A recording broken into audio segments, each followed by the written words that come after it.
How many times did you have that confidence problem, by the way, Tika? Like when you were coaching or something? Was it a constant thing, or was it like once in a while? How did you deal with that? You mean personally? Oh, is this like a therapy session now? Yeah, because you're not allowed to not have confidence as a coach. You have to, when you talk, so be confident with it. It's a post-coaching thing. When you're lost within the big wide world and don't really know, where you belong.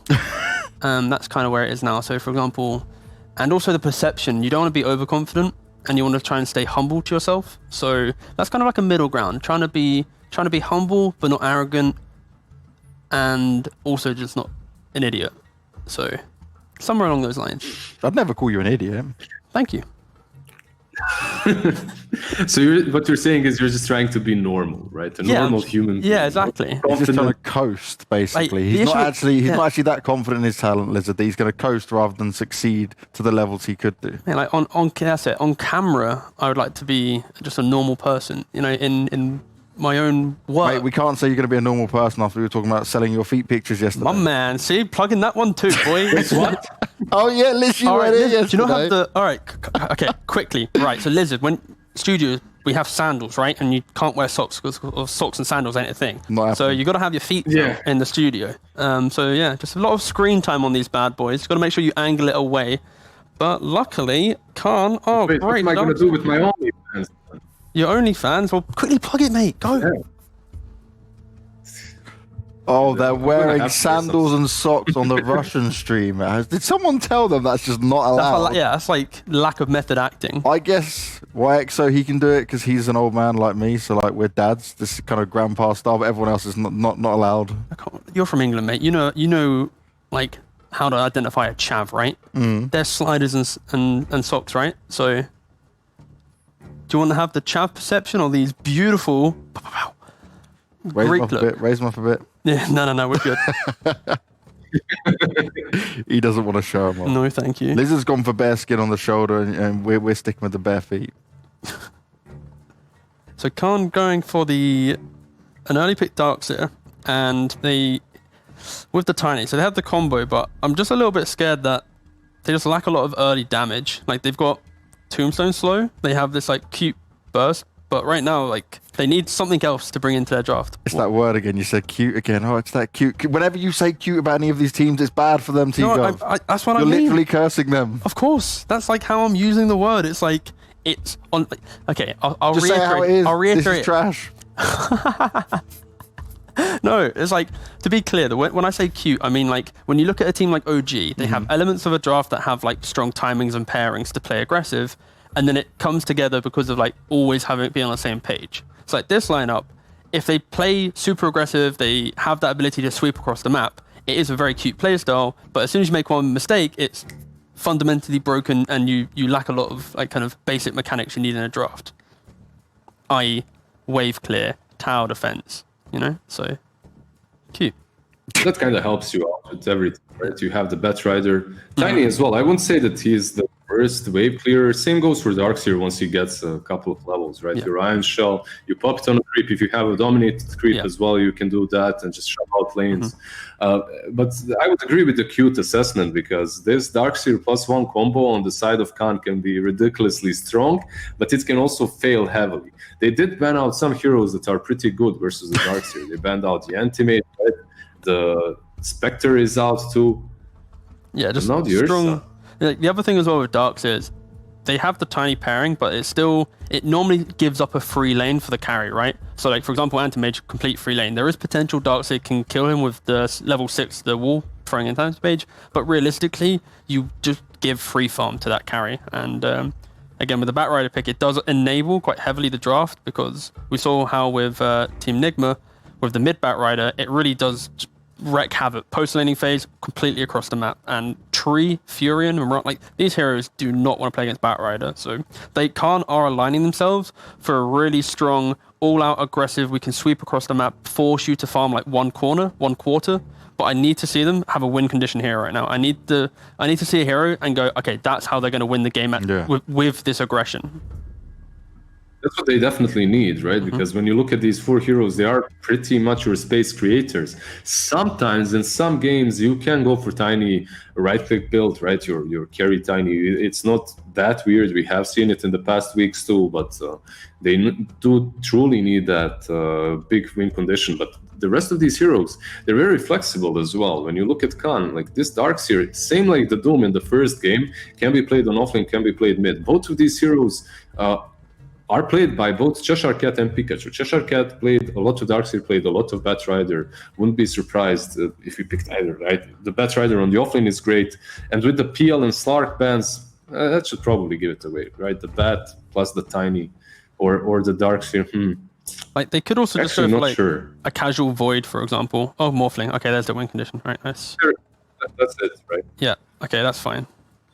So yeah, Morphling, there's going to be so much chaos in this game that the Morphling will be able to just pretty much farm up whatever he needs. He can fare very well against the Furion. I think the only question you have is how are you defending your, like, the 10-minute push into the Morphling? You might need to bring, like, the right hero into the lane just to prevent it. But overall, it's going to be a pretty decent Morphling game just for the, like, play behind aggression and just be pretty darn scary. What do you think Cyber Legacy needs to just round this off for them? Oh, they don't really have much lockdown, so you can't really answer that all in one pick. So I'd maybe argue, like, just...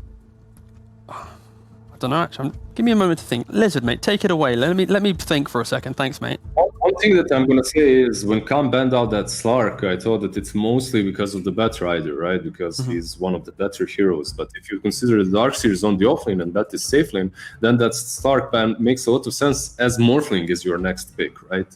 And what you counter this Morphling with right now, it's gonna be strong. It's gonna be hard because all your big cores or all your big positional ones that are strong against him are out. Your Slark is out. Your PL that can kind of work is out. Venomancer that brings that reduction to HP is also HP region is also out. You AM, what do you go for?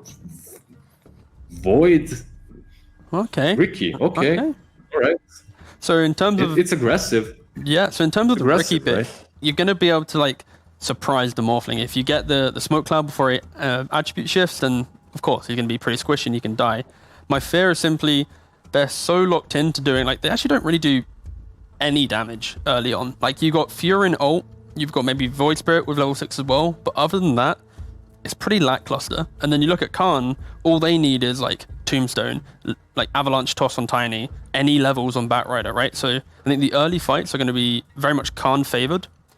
It's just a question, are they going to bring the right amount of numbers to the fight so that after the fight, they can still move in towards the tower? Because if the game is pretty stagnant, then I kind of like how Cyber Legacy has some answers. But yeah, I think overall, I think Khan might have this game. Ooh, yeah. Okay, so we could be looking at the tie-up we expect. Lizard, what are you thinking? Yeah, I'll agree completely and say that this is the true test of everything that I've been talking about in the first game, in which I said that they're kind of the teams that are on the same level.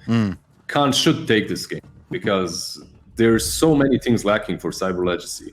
Cyber Legacy, Void Spirit and Ricky, they need to just blow out of control early on. If they don't, the game is going to be extremely difficult and they'll have to rely on this Treant and Furion constantly healing towers, creep skipping, and even later on, Ricky isn't this massive win condition with the recent changes in the patch. So I would have to go with Khan here. This is the true test for them. So you've both gone with Khan. Do you think there is a way, though? Do you see Cyber Legacy having that tenure, having that ability to be able to actually take the win still? Yeah, they definitely do. Like, if they do have these heroes that make the game difficult to play. They don't necessarily have the damage early on, but they can scale to it. You can get that tags or some damage items on Void Spirit, and Treant plus Furion combo is an age-old combo that's really difficult to take objectives against. You have Treant constantly healing your towers up, creep skipping, perhaps a Meteor Hammer or whatever. Just Nature's Guys and go behind the creeps, behind enemy lines and creep skip. Same goes with Furion. So it won't be that easy for Khan to take these objectives, and if they don't take it on time, then there's a chance for Ricky to just, pick you off a couple of times and take the game. Yeah, I think I want to see Khan make the moves and not have to react to, like, the Furion push. So if you if you're already sending your Tiny, for example, to deal with the Furion, you're moving the aggression away from the Riki. He's starting to get into his item timing. So I really want to see post-laning phase, let's say minute 8, I want to see Khan start moving around, force the Furion to TP away from objectives, and then, yeah, I think the game should potentially be in a good spot for them. Well, let's see if we're finally going to get 3 games from the series. That's what we want to see. We're going to go with our commentators. It's PyCat and KP to bring us through all of this game. Thank you, lads. And I like that. That was more of a can-do attitude coming out from you guys. So maybe we do finally get a 3-game series. By the way, T, I checked. Drom's active doesn't stack. I do want a refund for that free coaching session you were offering, which you can get across at his Twitch channel. All right, that's enough of the plugs. We're into the game. Man, you're getting better with plugging him. I've got PyCat here. I'm getting better with what? The puns? Is that what we're going? Am I 4 out of 10 That's now? a 4 out of 10, yeah, right there. Damn. You know, I'm not sure if you're actually fairly rating these or if you're just learning to count right now. Nah, man, it's getting better, I feel like. It is. I mean, and I also think this game should be better than the previous ones we've seen. That definitely was the kind of feel on the panel had, right? Because I think it'd be fair to say in game 1 they were really heavily in the Cyber Legacy fanboy chair, right? Yeah, I mean, I feel like that game was, definitely really difficult for the Anti-Mage to be able to carry that. I'm kind of leaning back into the that was the saddest death I've seen on the runes in so long. Yeah. Oh god. All right, good stuff for Cyber Legacy there. The saddest death I've seen on a Darkseer all year for sure. Yes, it's up there. This bottom lane, I guess you kind of expect that though. I mean, like the bottom lane, I feel like the Darkseer should be pretty happy down here. Riki has pretty good base region, so he shouldn't be like the saddest guy in the world. And they are doing some damage here, straight up. But I don't think Treant can fight this like this. No, this is a please leave me alone. These are my trees. Don't deforest this area as well, because of course they already done a good job of cutting down the left side here, so Treant can't be too pesky here. Yeah. Yeah, like the laning stage here is gonna be. It's gonna be fairly interesting. I'm not sure how the mid matchup goes. He did get the first blood on the Void Spirit, so he's gonna have some slight edge with that. But should just be 2/2 farming. That kind of hero, like the Void Spirit is that type of hero that can escalate very quickly as well, right? Like there's a reason it's kind of one of those go-to for a lot of people in their pub games, especially out in the mid. Is you get an easy start. It's that type of hero that kind of just propels himself across the map and takes control of the game. Yeah, definitely. He can definitely do very well with a good start. Up top, we're gonna see. Looks like they're gonna go for maybe some pulls here. I'm not sure. Morph shouldn't be too happy up here, I think, if the Prophet plays this correct. I mean, it's 2 long-range heroes against the Morph, and he shouldn't be able to just free farm, but we'll see. It's that undying factor, which is going to be limited a bit now for a while because he's more or less out of mana, doesn't have any regen items, just a Windlace and a Salve coming out. So yeah, and it's this also might be where they start. Two range heroes and also the Treants, so yes. But so far, so good for Naive. And of course, Riki in the bot lane. There's no real surprise this hero is farming so well. I mean, the regen, the armor on this hero, there isn't really a way that you can force him off the lane. Yeah, and he also has. I mean, he starts with 66 base damage. Now he's up to 69, and it's a good hero. Like it's not a bad hero against this Darkseer because of your innate base regen. I think Gilgud just baited himself.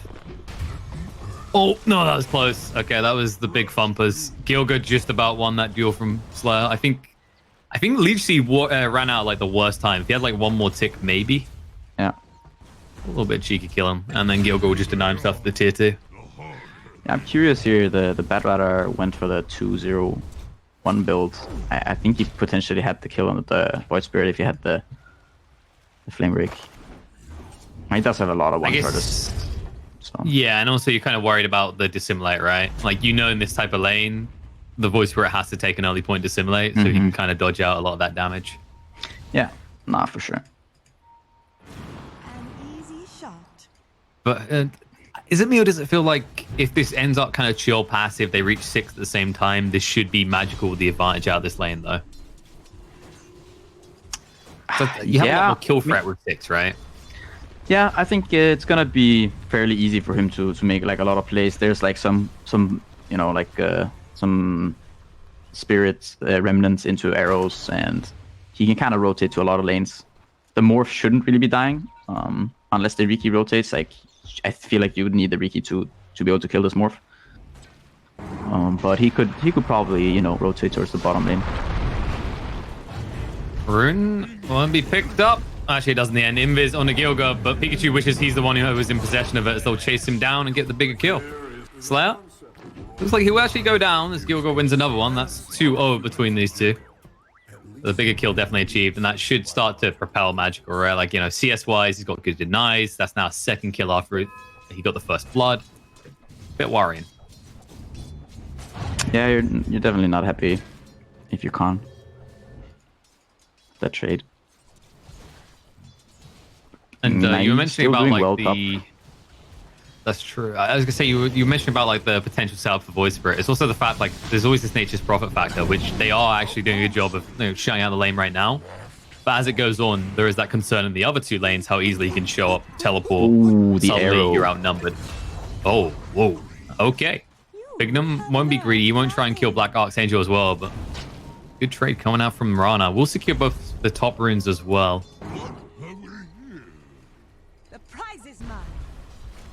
We haven't really checked out much on the bot lane the last 2-3 minutes. It's just not a very interesting lane, right? I don't expect kills to happen here between the two cores. No, it's not an interesting lane at all. Darkseer does some damage with Iron Shell, Vicky just regions back up. Pretty much. I mean, like, usually Darkseer is that hero. The lane doesn't look that interesting once he has to, because he's not going to die. Probably isn't going to kill anyone else unless you get like an Earth Spirit. Yeah. As you said, Riki, just possibly the most frustratingly tanky core at the start of the game these days. For good reason, though. Like, this hero, we've seen it really fall off hard quite quickly after it gets this diffuser, right? Like, that's his big power spike, and then it kind of feels like it needs to be fed a crap ton more kills, which will be fed one now, as Gilga can't escape. Yeah, rotation bottom by the Mirana. And Pikachu gets found out in the mid as Magical did get level 6. Oh, what a convenient arcane rune spawns. I feel like, yeah, that's a way bigger issue than the Tiny dying in the bottom lane. Like, the Void Spirit is 3-0. He's got almost a full level. It's got to be a full level after this wave on the Bad Rider. I think that moment earlier where I said about escalation, we're very clearly seeing that now, right? Like, we start with the first blood, then there was a joint effort to get the kill. Now it's solo kills. And this is not a slow hero to move across the map at all. As in the bot lane, well, we said it was the boring lane, but that was between the cores. When the cores are attacking supports, it can be a lot easier as Tiny does get brought down. Yeah, and the Cyber Legacy are doing really well in the early game here. I guess then your concern is like, who's the playmaker? Who's the pivotal point here? I guess like the obvious one is Batrider, but he's having a bit of a rough time. But maybe Tiny. We've seen how effective this hero has been recently. It's always been that kind of classic me go gank, me kill Ugg type hero. Yeah, I mean, I think it's gonna be maybe a combination of the two. If Batrider can just, you know, maybe go back into the jungle or something, he has this one stack on a small camp, and he just needs some levels. Doesn't need much. He can eventually, when the Darkseer gets some levels too, he's gonna be able to play around with the Iron Shell and the Surge on the Batrider. And yeah, that I should mean, be pretty they have tough good ways to deal with. To initiate, right? Because it's not just the Darkseer. You've also got like toss potential to get someone in to lasso. So it's like, it's not a game where Pikachu's going to be, I really need to blink really fast. Like, he has options. No, definitely not. Definitely not. Let's see if they are going to be able to. They're smoked up here. Go Nakuman. Yep. Jump right on top of him. Lassie's going to come out. They'll drag him in. He can blink away if they're not careful, though. Toss up will get the kill, however. That's good execution. Slayer. Pikachu. Oh, the damage coming out from the Nature's Prophet. No, they cannot. They're diving this, but it's going to be a mistake. Cheshire Cat needs to escape. Gets blocked in by the trees. Tries to surge away, but there's a movement through from Magical, and they pop the kill. Now, I've got a big one on Magical, so you can hunt for more if you want to. They'll find the kill on the Slayer. Gilga's a bit tanky, but they will try for it nonetheless. They disseminate forward, staying on top of him. And that should be enough damage to tick him out with the Urn. One more tap would be nice. It looks like Black Angel has saved his life. decent amount of skirmishing coming out. Of course, Bat Rider definitely benefiting from being left alone on that mid lane in the midst of all this as well. Yeah, and Morphling also just happy in the top lane, just hitting some creeps. And that's kind of the thing to highlight here, right? Is this, in a lot of ways, this is more or less the same overarching strategy as game one for Khan, right? Is everyone just make space. Naive will lead us to a better tomorrow. Yeah, that's kind of like, what they're hoping for. Most team strategies. I'm not entirely sold though. Like I do feel like they have ways with this Riki. I mean, okay, so once the morph gets BKB, then he should be really happy. But there is some risk that if Cyber Legacy keep getting further ahead in this early game, the morph, they might get run over before the morph gets strong enough to actually fight back. Yeah, that's definitely the worry. Is they're going to lose more heroes, but looks like Cheshire Cat gets caught out. That was the use of the overgrowth. Find a cheeky Ironwood tree, perfect for a team that has a tree protector. And then there's the last two in the top lane. Arrow will protect Blizzy for the moment. He'll try for the TP away. It's not going to work. He won't make it out in time. It was close, but no cigar. I guess the other thing to kind of highlight from what you're saying, right, is maybe the difference to kind of look at in this game is more importantly, Khan just need to survive that kind of awkward mid game. Because in last game, it wasn't enough to just survive because you're TB versus AM. In this game, it's a Riki versus Morphling, and we've seen Rikis tend to kind of power off at the second, third item a lot of the time. Yeah, I mean definitely. The thing of the last game was that this Anti-Mage versus Terrorblade and Slardar it's always a scary matchup no matter how many items you have. Whereas this with the morph you can definitely scale a lot better. They do have the one carry though, so it can get a little bit dicey, fighting against a strong Void Spirit, Prophet, and Riki, but Morph is a hero that can pull something like that off. Definitely. I think a big kind of onus is on Blizzy as the game goes on as well, right? You expect this Nature's Prophet, you'll reach a point where he will probably become your real carry because of the nature of Riki as a hero powering off, as we said, whereas Nature's Prophet is the reason we see this hero so much. It's just lull me, right-click heroes win fight. Yeah, I mean, I feel like they have it's kind of a tri-core setup, much more so than the Darkseer and Batrider definitely don't scale the same way that Prophet and Void Spirit do. Definitely, which is why you can already see Khan starting to make a little bit of aggression in the bot lane. We'll be able to open it up, getting rid of that tier 1 tower. But it's a trade in the end, of course, because Cyber Legacy investing less did take the top tier 1. And I guess the other thing to look at here is as this game goes on, Orchid timing, it's not looking too bad for Blizzy. He's getting pretty close at this stage, and it should sync up, or come just after rather, Kuman's Diffuser Blade, which is when Cyber Legacy, you expect them to really go for it. If it wasn't clear that they've been kind of doing that for the first 10 minutes, that's when all of a sudden Riki can try and find solo kills whenever they're away from Darkseer. Yeah, I mean, basically, when Riki gets his Diffusal, the map becomes pretty scary for the Morph. He kind of needs people to sit with him, or he needs, some vision or something, because it's very easy for him to die. If he doesn't have that Manta yet, it can be very spooky. Which, on the positive side, that's kind of what an Undying does, right? It is that type of hero that's just going to babysit because there's not much else for him to do on the map. So at least you don't feel like you've got someone, say, like the Jakiro that could be off pushing out waves. This hero bodyguarding is doing exactly what he was designed to do. Yeah, he just needs to have some sentries on him and he should be good. But one thing, though, that I think this Cyber Legacy team, they're pretty good at is, they're really good at sending their supports to some random lane and just dealing with the push. We've seen it. I saw it in the last game, I think, to some extent. But also here, they just send this tree and he's sitting in the bottom lane and he just uses Nature's Grasp, and it's kind of annoying because it frees up their other heroes to be able to play the map. And it's just, it's your carry sitting down there and there's a position 5 sitting down there and you can't push them out.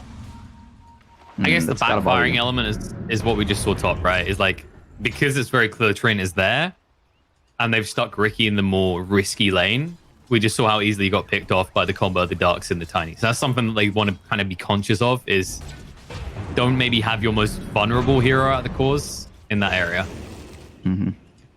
Or at least don't have him there alone. Yeah, Ricky's gonna pick up his diffusal after this wave, and then he should start looking for some action. Actually, I wonder. Like, I felt like maybe this top lane, which in some ways can feel unsafe. Possibly you give Ricky the mid lane, which is the safest place for him to be. But if he only dies once, it isn't the biggest backfiring. And now Magical with that Invis rune moving forward. Yours gonna come out.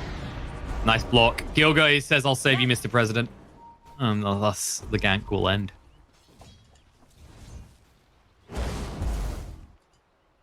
Oh. Okay. I guess, like, while we're paused here, this gives us a bit of time to kind of focus on, because we've been talking about, I feel like we've talked a lot about Cyber Legacy. Like, they've got this diffusal, they've got this Yules, they're doing this and that. Like, what's Khan's game strategy for, like, the next 5 minutes? Because obviously we want Morph to farm more, but, like, what are the other heroes doing in the time being? Yeah, I mean, I feel like they fell a little bit further behind in the early game than you'd expect them to, potentially. I feel like what they need is, like, I feel like they need BKBs on both Bad Rider and Morph to be able to fight properly. I mean, the Morph is going Manta first, which is fine. Like, he wants it against the Nature's Prophet Orchid that's also flying out right now, I think. But I mean, he's against a lot of things, right? Because, like, there's also the Overgrowth. I feel like what they want to do is, I don't know, they want to smoke up at some point with the Bad Rider and Darkseer and kind of just either toss him in or surge in and, you know, like, grab one of these targets. Maybe the Prophet, maybe the Riki or something. And just kind of go from there, you know, let them more farm and pour it in. Arrow on the Gilga. Overgrowth coming out, traps him in. A lot of damage coming out from Magical. We'll get one kill in the back right, and Gilga will fall as well, just trying to run away. And Black Archangel just screaming, "Hit me," but nobody's listening right now. The Stolen Remnant used on the Blizzard drag him in, but it's not good enough. With the smoke screen here and Ricky as well, this is going to be an 0-1 victory in the mid lane fight for Cyber Legacy. Is Naive. He's trying to fight up, but silenced up, beaten down, is going to fall. Cheshire Cat surges himself away, but Kuman is in hot pursuit. Does have the diffusal coming off cooldown. He'll chase, but the tier 2 tower hurts too much. They'll turn around, they'll move back, they'll bring down that tier 1 tower, and they'll build that lead up from what was just 5k net worth lead a few moments ago to now 9,000 net worth lead. Yeah, Morphling tanked an arrow to the knee, and that ended his life. They do get a counter kill on Magical. That's happening maybe more than it should. I mean, I'm not taking anything away from Gilga, but there's a lot of people walking around on concerningly low HP. And Bignum's going to be low HP soon. As Bat Rider last season back, Mirana has no leaps and thus no escape. And Kuman's just one weird, creepy person watching from the side as his support dies. Yeah, some really, I think, important kills at this point for Khan to be able to get these. I'm not entirely sure about this BOT purchase on the Bat Rider. Like, maybe the last few fights didn't really go the way planned, but I feel like potentially you'd want something to be able to fight earlier, because it feels like they're kind of getting run over, and so you'd think that they want to be able to fight a bit. Like what is the item in that situation, right? Because I know you mentioned you want to eventually see BKB, but then there's still, for example, the Overgrowth in these fights that completely stops you. Yeah, I mean, I don't know, maybe potentially you get just some casual drums, or you get Yules, or, you know, just something that kind of lets you fight a little bit more right now. Magical moving in. Stance comes down. The Bat Rider's gone. The Overgrowth we mentioned out to Tiny as well. Black Archangel will be the third to fall on the side of Khan. And I think maybe there we just saw the kind of risk as well as to why he doesn't want to go for the Yules and Bat Rider, right? Is it's just free set up for Void Spirit or Mirana every fight?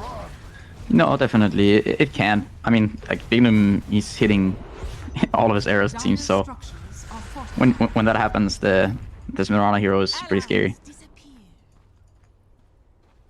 Yeah, that's always the big if. Like, yeah, Mirana, she looks great if you're somehow hitting every arrow everywhere across the map. And I mean, credit to them. They've layered so many elements that make that easy, right? Like, we're just in the Yules. You've got the Remnants anyway. You've got the Overgrowth. You've got the Diffusal Slow.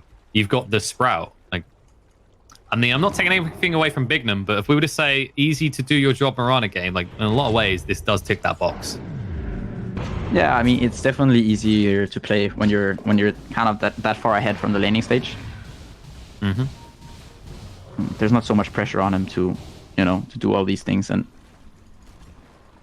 they also have, like, most of the lanes are pushing in because of the Prophet and the Void Spirit. They're pretty good at clearing waves fast. And at this point, the Morph kind of has to be worried because, you know, he doesn't have the Manta yet. There is an Orchids, there's a Riki with the Diffusal. Speaking of Riki, they tried to move in onto him, the toss for, but he's still stunned up. Pikachu gets to run away. He's almost dead himself. Magical's going to chase in right away. Vacuum 1 or 2. Sans is going to be thrown out the Darkseer, though. Magical does retreat a little bit with the Assimilate, which means that Blizzy is going to be hung high and dry as Blizzy gets dragged onto the other side. Pikachu trying to 1v1 him. Is not going to be able to actually do it at this rate. In the meantime, Void Spirit does go down. Buyback's going to come out. He's TPing him right now. They will lose the Nature's Prophet after he gets rid of the Batrider. But on the side, Bignum is trying to do what he can, but it's not enough. Slayer's Meteor Hammer's going to be off the mark as everyone just dodges it out. There's Yules used onto Cheshire Cat along with the Remnant. In the meantime, they do clean up Black's Archangel, but Cheshire Cat looking to escape. You need to get this kill, really, because Magical did buy back for this. The Astral Step missed time, so the Surge will not actually be hindered. He's able to escape, and as a result, it's still a good trade for Cyber Legacy, but that's a costly buyback. There it is. That's the one they needed. Yeah, I feel like he kind of overstayed his welcome there. He he was did out. not have to die. He was out, yeah. Oh. If it wasn't for that last kill, I feel like then I think Connor are very happy with that. But now it's gonna turn into probably a tower, most likely. Do you think it's like one of those moments where you've probably been there in the past, right? Where you feel like your buyback is needed because you don't actually necessarily have like a true gauge of just how far ahead you are at this point. Yeah, I feel like. And then afterwards you like pull back and you look like, oh, my calls have got this. Yeah, I mean the thing is it's like, you know, it wasn't really a good buyback, but because this Darkseer ends up feeding away his life, then it kind of turns into something decent now. Mm-hmm. Especially when that's a situation where maybe it wouldn't have been like the easiest push, because when we look at Cyber Legacy's lineup, really their push is Blizzy. He's the one who's going to like beat into towers hard. The other two heroes don't really want to be doing that. Yeah, they don't really want to be showing too much. They just want to be, you know, out there kind of fishing for new heroes.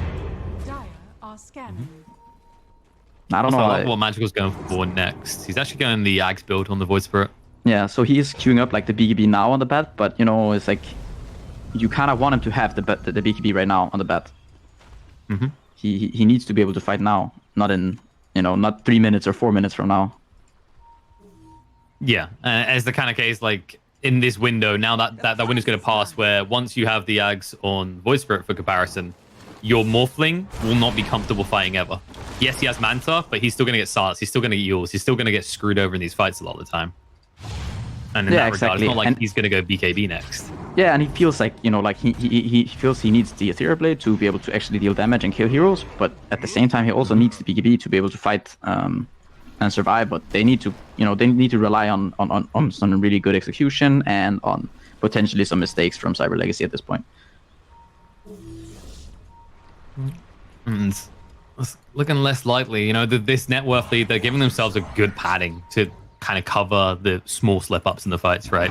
Especially when you consider that they've got these glass cannon heroes that are doing their job, because like you mentioned, the BKBs not being there, them not really having heroes that are able to frontline as easily against this damage. Like at the start of the fights, I mean, we saw it, right? In the last one where Blizzy gets dragged across the cliff and ends up just standing there and fighting Batrider. And the Bat is just absolutely helpless. His team is now split away from him. They don't have the damage to even close that kill easily. Yeah, no, I mean, the problem this game, it really feels like just, you know, like how kind of this mid matchup ended up going. Like the first blood for the Void Spirit, and then, you know, like the solo kill probably shouldn't have happened. And now he's far behind, you know, like you trade net worth on these two heroes, and I think you actually have a pretty good chance. Like you're in a good position if you're a Con at that point, but now this Batrider he's still far away from his BKB. But once he gets there, I think they have some fighting chances. Yeah, and Gilgar in the meantime is like still kind of deterring Cyber Legacy to just being completely confident with the map, I want to say. Like usually they aren't going past the river point with these split pushes, because we just saw in the mid a moment ago where like Riki almost solo dies to Gilgar still. So that is at least buying them some time, and that's important, because if they lost these tier 2 towers too quickly, that's the situation where Cyber Legacy start to think about Roche, and they start to think about like just stripping all control away from Khan.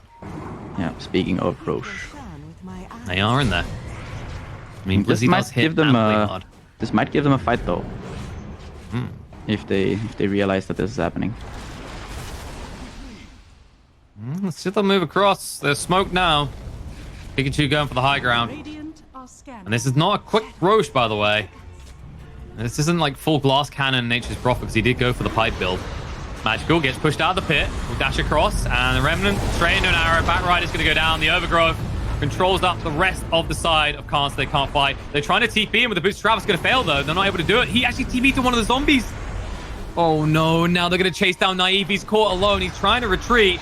It's going to be Yule's coming out. The smoke screen is down as well. But the Remnants drag him in. He is inevitably going to go down and be killed off. The vacuum, it does look cool. They're going to do some damage, but it's nowhere near enough. Not with the pipe there. Not without the damage from the Morphling to follow up. Instead, Black's Archangel is going to hit the deck as well. And Gilga, that's the one that's just leave me alone as he tosses his trees across and says, bugger off. And Cheshire Cat will go for a TP away, which will be successful.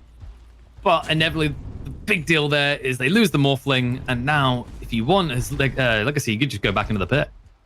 Yeah, and also Bad Rider did end up buying back, and the port got cancelled, like you mentioned, and now he's... I mean, he's so far from his BKB now. They're gonna have... There's gonna be an Aegis on the Riki. It's one of those painful moments we've always had, like, plenty of us have had at some point when we're playing Dota, right? Where you're looking at the fight, and you just press the TP at the fight, because you're like, oh, I'll go to the outpost. Yeah. And then... you wouldn't really think about undying zombies screwing you over like that. Yeah. I really feel like this BOT purchase on the Bad Rider is hurting him quite a lot at this point. I mean, that was the clearest example. You know, if he didn't have boots to travel, he could have only TP'd to the outpost. He's dead again, you know. 70 seconds, no buyback. Cool. And they made it look so easy. And that's the biggest issue, right? Like you said, because that BKB is not there. Now Blizzy hit him for almost 200 damage. Like, you can just easily solo him every fight. And where's your save? I mean, you got like Surge, but let's say you get silenced and sprouted. That isn't going to help. And the heal's nice from Undying, but it's never going to save you. I don't feel like Soul Rip is ever going to be enough to heal him up to a point where he's not going to die. Not at this point, no. And then in terms of control, like Cyber Legacy, they're close to stepping up again, as Kuman almost has the Basher. I mean, I feel like they need to be able to take some fights where potentially, like, maybe they can bait the Undying, you know. They bait this Undying, you know, put him in a stupid position, he can get to buyback, and they can drop some Tombstone, maybe get some, you know, vacuum wall combo into tiny spells. And then Morph and Bad Rider can kind of do their thing from, you know, from a good angle. I think then they have some chances of, you know, like doing okay in fights, but I feel like they need to be relying on some baits and some buybacks and stuff like this, because just like straight up fighting them, like they can't look for the fight outside of their own towers. They're gonna need buybacks to be able to fight. So I feel like what we kind of said there is we want Cyber Legacy to go against years and years of experience that's built up from initiating on Undyings and it backfiring. Yes. And just initiate on the Undying. Yes. This would lead like it's initiating on Bristleback levels of screw-ups is what I'm hearing. Well, we can hope. Right now they're trying to initiate on Kuman. That's going to completely fail. They might get caught off on the retreat, actually. But you know how it goes, right? Like, you know, like you see that Undying. Yeah, you're not supposed to kill him, but you know, like he steps a little bit out of it, right? You know, like we're far ahead. Yeah, we could probably kill him. You know, like. I mean, it's an Undying. There we go. Look, see, it's just an Undying. Lol. How hard is it? Not very when he's stunned up for so long. I'll bring him down. And Gilga's already very low. They're going to buy back the Undying. This is the player that you were talking about. The Avalanche looks big. Has they got the follow-up damage? Overgrowth's going to come out. Actually locks the side of Khan into place. Tiny's already going to go down. Morphling's caught out as well. Needs to be careful himself. Kuma's going to just move forward, take out Batrider. It looks like Naive just trying to stay alive the side, but not for much longer. Black Archangel, that's going to be his dieback. Movement away by Naive. That's all the leaps he's really got to play with. Waveform to try and escape, but Blizzy is hot in pursuit. The arrow is a 1 seconder at best, and that's enough for them to just turn around, bring down the Morphling as well, and start setting their eyes on some buildings as targets. Yeah, they're just too far behind at this point. You know, they get the fight kind of the way they want it to happen. I think, you know, like to some extent, of course, they didn't, like all the spells didn't really land the way they're supposed to, but I feel like you can't really hope for. I mean, they're fighting into Aegis 2, which is maybe not the best idea, but they need the fight to kind of start, you know, something along those lines. It just might be a little bit, you know, too little too late at this point. There's a pipe on the Prophet, there's a mech on the Mirana, and they don't really have the damage to go through those. think that change from Blizzy was so crucial as well, right? Like, it's very tempting when you get to that stage where you get Orchid to go, I'm just going to full right-click build. I'm the carry. But I love this switch up, right? Whereas usually we might see some hard-hitting right-click items. He's gone for a lot of utility. Yeah. No, I feel like the combination it's nice for sure. You know, you get the Solar Crest, you get a bit tanky, you get the pipe. You know, that's kind of one of the nice things about this hero is also, like this Prophet hero, when he gets to this point, he's a little bit beefy. You know, he's annoying to kill, and he can always buy back and TP into fights. So. Yeah, I mean, it's like, I think it's the highest agi gain on any int hero in the game. Meanwhile, Undying goes down. Gilga's been found as well. A real play that will get him out of this in one piece. It does draw them to the other side of the map, but you can see Legacy, they immediately smoke up, look to move across again. Yeah, on the bright side, Pikachu, man, he's getting close to his BKB right now. Look at that, he's farming. Oh no, Pikachu, no.